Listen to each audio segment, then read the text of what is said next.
খালেদা জিয়ার যদি কিছু হয়, শেখ হাসিনা তুমি হত্যা মামলার আসামি হবে। কেউ যদি মামলা না করে, আমি আবেদ রাজা তার বিরুদ্ধে হত্যা মামলার আসামি করব। বিএনপি চেয়ারপারসন খালেদা জিয়া প্রচন্ড অসুস্থ ও দুর্বল, তাই এই মুহূর্তে তাকে বিদেশে নিয়ে চিকিৎসা করা জরুরি বলে জানিয়েছেন। আমরা ধরে নিব ওনার মৃত্যুর প্রহর গুনার জন্যই বিদেশ পাঠাচ্ছেন না।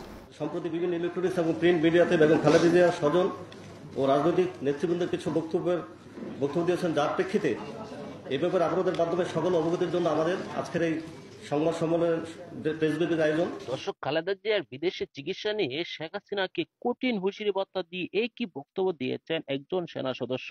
সেনা সদস্যর বক্তব্যটি শুনলে আপনি অবাক হয়ে যাবেন। প্রথমে আমরা দেখে আসি যে খালেদা জিয়ার যদি কিছু হয়ে যায় তাহলে শেখ হাসিনার নামে মামলা করা হবে। এমনকি আরো যে হুঁশিয়ারি বার্তা দিয়েছেন বিএনপির এক নেতা, তার বক্তব্যটি ব্যাপকভাবে ভাইরাল হয়েছে সোশ্যাল মিডিয়ায়। তার অগ্নিজরা বক্তব্যটি আগে শুনে আসি, তারপর আমরা দেখব সেনাবাহিনীর সদস্য কি হুমকি দিয়েছেন শেখ হাসিনাকে। খালেদা জিয়ার যদি কিছু হয়, শেখ হাসিনা তুমি হত্যা মামলার আসামি হবে।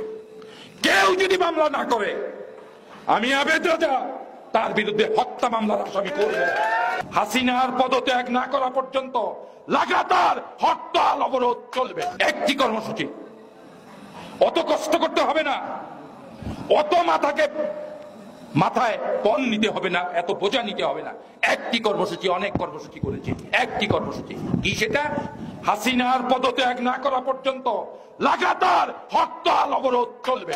হাসিনা তো চায় বিএনপিকে ভেঙে, হাসিনা তো চায় বিএনপিকে ভেঙে এক অংশকে নিয়ে কোটি কোটি টাকা দিয়ে নির্বাচনে অংশগ্রহণ করিয়ে গতবার নিয়েছে রাতের বেলা, এইবার আর ভোট টোট নাই।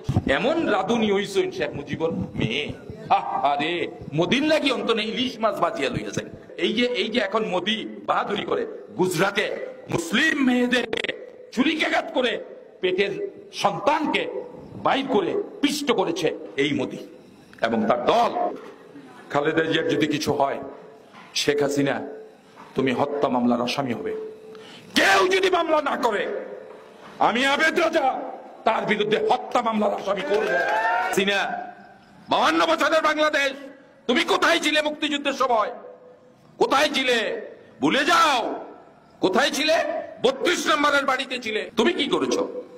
তুমি সংসার করেছো।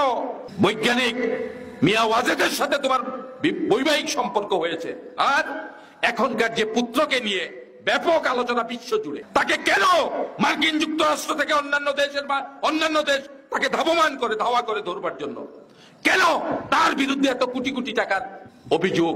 তুমি নিজেও চোর।